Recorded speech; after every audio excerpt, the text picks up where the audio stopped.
ये अच्छा हो गया, महाराष्ट्र में ईवीएम की जीत हो गई और झारखंड में लोकतंत्र की वेरी गुड हो गई। तो कॉमेडी है जो कि मतलब महाराष्ट्र का रिजल्ट देखो, कांग्रेस पार्टी वहां से ऐसे साफ हो गई जैसे टॉयलेट साफ कर रहा है, पीक डालने के बाद भी टॉयलेट साफ हो जाता है। मतलब गजब जो हुआ है आप देख सकते हैं। दावा कर रहा था कि उस पूरे गठबंधन को मिलाकर 60 सीटें भी नहीं आई है, जो कांग्रेस पानी की टंकी पर चढ़कर मूत रहे हैं। तो रोज 100 सीटें लाने का दावा कर रही थी वो कांग्रेस पार्टी, जो कि 20 सीटें भी नहीं जीत पाई। मतलब गजब। अगर क्रिकेट की तरह यानी कि पॉलिटिक्स में भी मार खाकर रिटायरमेंट होने का ऑप्शन होता है तो भाई गजब होता है।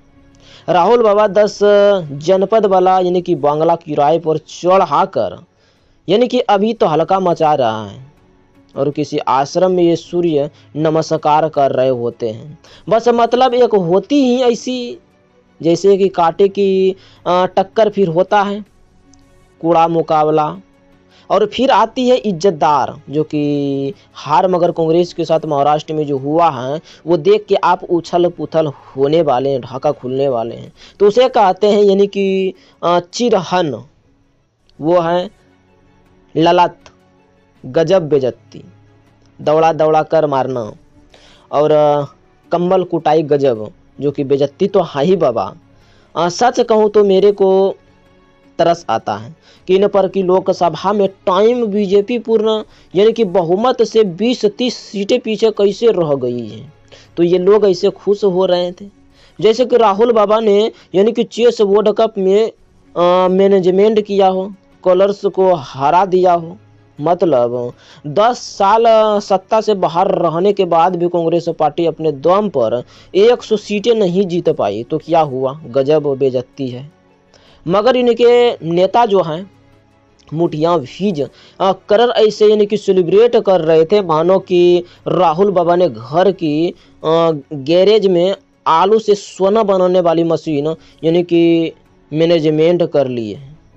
तो मैंने तब भी बहुत समझाया कि भाई रो मत, अभी बेइज्जती कम हुआ है, अभी और होगा। लेकिन बेशक बीजेपी को उतनी सीटें नहीं मिली जितनी मिलनी चाहिए थी। मगर बीजेपी को राइट ऑफ मत करो, जो कि 10 साल सरकार चलने के बाद भी बीजेपी 240 सीटें जीत ला रही है। कांग्रेस पार्टी तो 10 साल सत्ता में रहने के बाद भी 40 सीटों पर सिमट गई थी। मगर न कांग्रेस कहाँ सुनने वाले थे। यह दुनिया की एकलौती ऐसी पार्टी है जो लगातार तीसरा चुनाव हारने के बाद भी यानी कि नाच नाच कर हमने घुटने तोड़ रही थी। 40 नंबर आने पर भी दोस्तों पार्टी देने की जो खुशी है ना, वही बच्चा समझ सकता है। जो खुद 3 साल से फेल हो रहा हो लोकतंत्र सभा में, जो कि इलेक्शन के बाद भी कांग्रेसियों को लग रहा था कि बस अभी हरियाणा इलेक्शन होंगे, हम उसमें से जीत जाएंगे। हमारे जीतने के जो कि नतीजा है, जो कि नीतीश बाबू और चंद्र बाबू मोदी जी दुनिया के देखा देख हो सकता है। तब भी लोगों ने समझाया कि भैया अभी भी टाइम है, संभल जाओ, बीजेपी पर नहीं खुद पर ध्यान दो। मगर ना, तब भी इनको लग रहा था कि महाराष्ट्र में तो हम ही जीत जाएंगे। उस कॉन्फिडेंस की वजह से यह भी कह रहे थे कि लोकसभा इलेक्शन में यानी कि मैराथन करूंगा, मैं कुछ गजब करूंगा, गजब बेइज्जती करूंगा। मान लिया कि जीता और कुछ भी फिक्स नहीं होता है। 4 महीने का टाइम चीज़ें बदलने के लिए काफ़ी होता है। और महाराष्ट्र में 24 घंटे के 2 मिनट में ही टाइम चेंज करके पलटवार कर दिया। तो वही हुआ जो कि मध्य प्रदेश में शिवराज मामा ने यानी कि लाडली लक्ष्मी योजना चलाकर 43,000 देने की शुरू महाराष्ट्र में एनडीए की सरकार ने उसी योजना की यहाँ कॉपी कर ली है। इम्पैक्ट यहाँ पर असर आ गया, वो उससे एक कदम आगे निकल गई। उससे जुनून था कि मैं मुख्यमंत्री भाजी लाड़ यानी कि वही योजना स्टार्ट कर दे और सरकार ने अनाउंसमेंट तक कर दिया ताकि उसको जितना था। इस योजना में हम 65 साल तक की महिलाओं को एवं पुरुषों को हम महीने के यानी कि 15,000 रुपया में देने वाले हैं। तो एक साथ महिलाओं के अकाउंट में ट्रांसफ़र कराती है।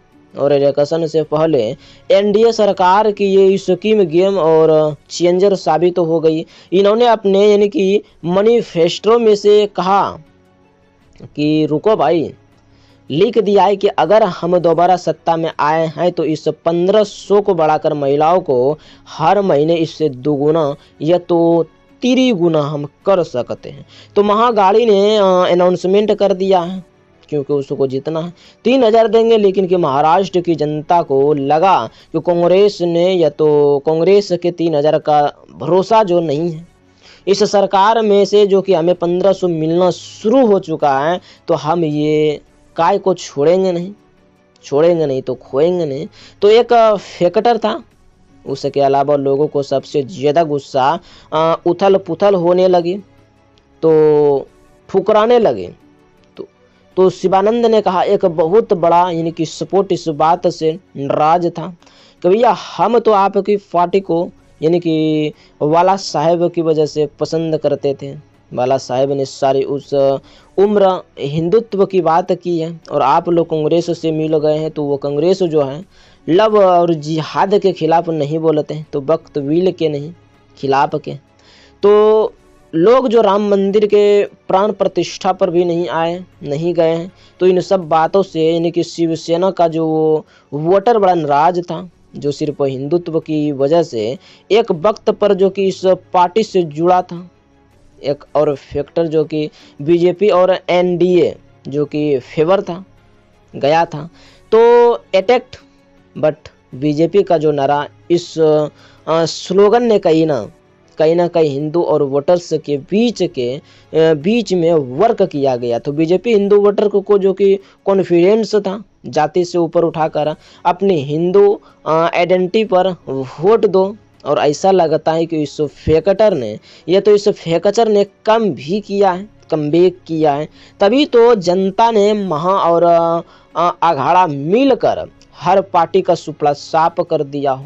तो वो आपको दिख रहा है, जो कि इसका अंदाज आप इस से लगाए कि एक नाथ चिंदे वाले और शिवसेना को अकेले इतनी पार्टी या तो सीटें मिल गई हैं जितनी कांग्रेस वाले महंगा और आलस्य को मिली है।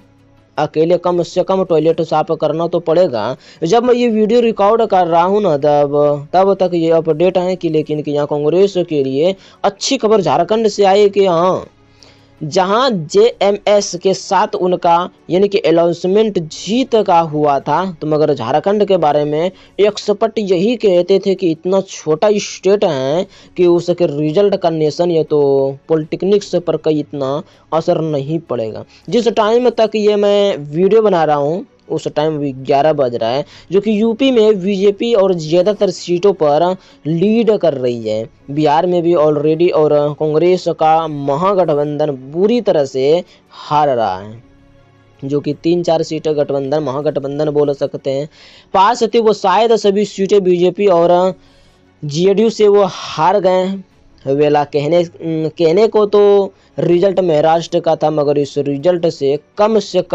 कमबैक या तो नेशनल लेवल पर बहुत सारी चीज़ें या तो क्लियर हो गई हों। आपको याद होगा कि 4 जून के रिजल्ट में बीजेपी को अपने दम पर 30 सीटें कम मिली थी। तो बहुत सारे एक्सपर्ट ये कह रहे थे कि अगर बीजेपी हरियाणा और महाराष्ट्र में सरकार नहीं बन पाती है तो सेंटर में भी वो बहुत कमज़ोर हो जाएगी। अब ये मान कर चलो कि इस रिजल्ट के बाद ये तो बीजेपी सरकार का कुछ नहीं बिगड़ने वाला है।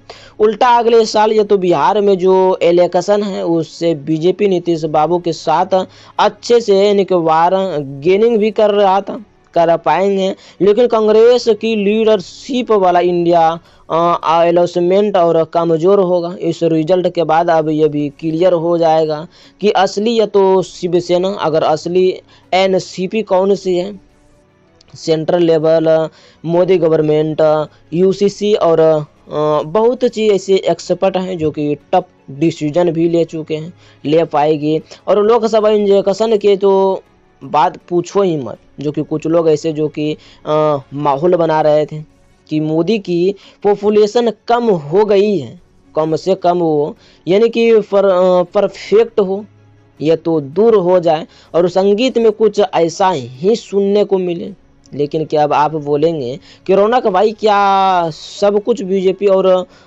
एनडीए कर सकता है? तो जवाब है नो। लेकिन अच्छा हुआ क्या कांग्रेस के लिए कुछ अच्छा नहीं हुआ है? तो हेलो, मैं आपको बताता हूं कि कांग्रेस के लिए क्या अच्छा हुआ क्या बुरा हुआ। सारे परिणाम रिजल्ट को देखकर महाराष्ट्र में कांग्रेस का सुपड़ा साफ होने का एक फायदा, और यह तो ये कि ऐसा कहते हैं सबसे बड़ा फायदा जो है कांग्रेस को ही हुआ है। तो वो ये है कि अब कांग्रेस को इस बात की टेंशन नहीं लेनी है कि बीजेपी कहीं ना कहीं विधायक तोड़ ताड़ ना दे, मतलब उनके आने से कुछ गजब ना हो जाए, विधायक जीत कर ही नहीं आए लेकिन कि इन्होंने तोड़ा या तो जोड़ा, लेकिन तोड़ा जा सके, वरना कांग्रेस की असली टेंशन से ये होती थी कि या तो उसके उम्मीदों को इलेक्शन जीत नहीं पाते थे, और जीत अगर जीत भी जाते तो पार्टी में टिक नहीं पाते। फिर बीजेपी या तो चुगली करती है या तो चंगुल करती है।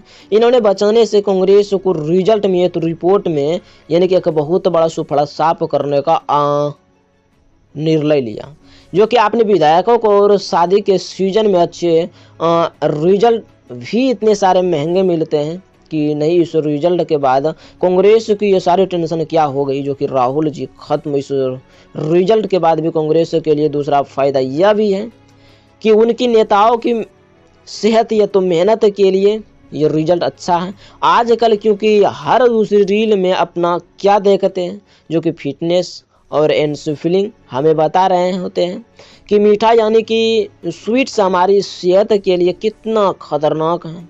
अगर कांग्रेस जीत जाती है तो उनके नेताओं को फिर लड्डू और जिलेबी जैसी मीठी चीज़ें खानी पड़ती हैं, लेकिन उससे उनका इंसुलिन और स्वाइड जो है अच्छा नहीं रहता है, लीवर खराब हो जाता है, इससे हार्ट अटैक भी आने का खतरा बढ़ सकता है।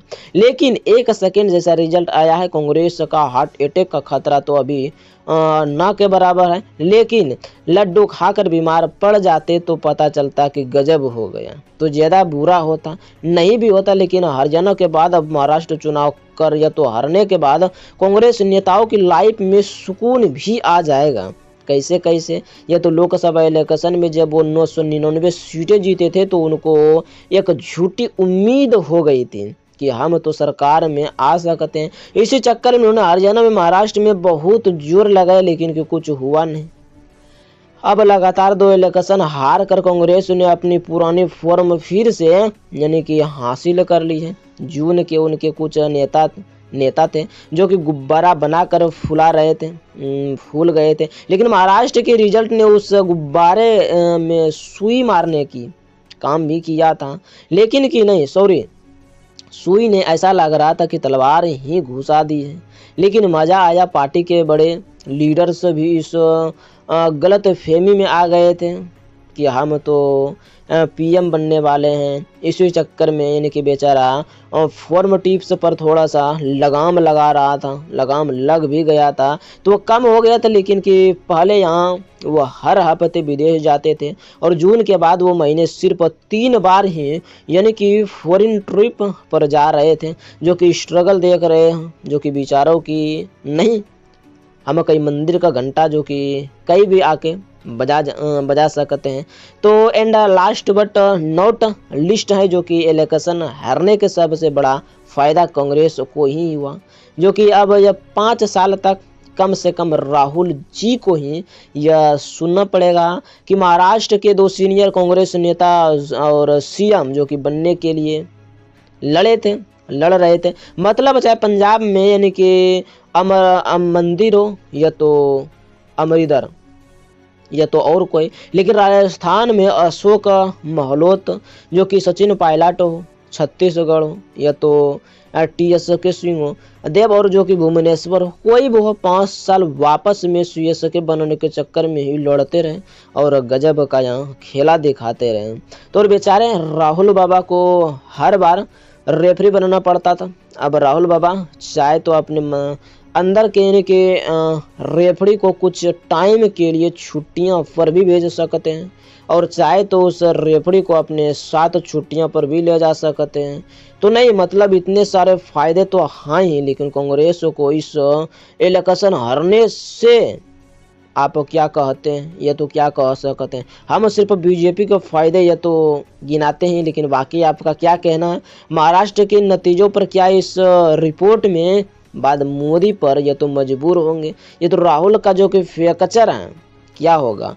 क्या बीजेपी के यानी कि सहयोगी कमजोरी होंगे जो कि आपको लगता है कि खुला है? क्या कमेंट बॉक्स भरना चाहते हैं तो फटाफट से भर के अपना ओपिनियन जरूर दीजिएगा। धन्यवाद।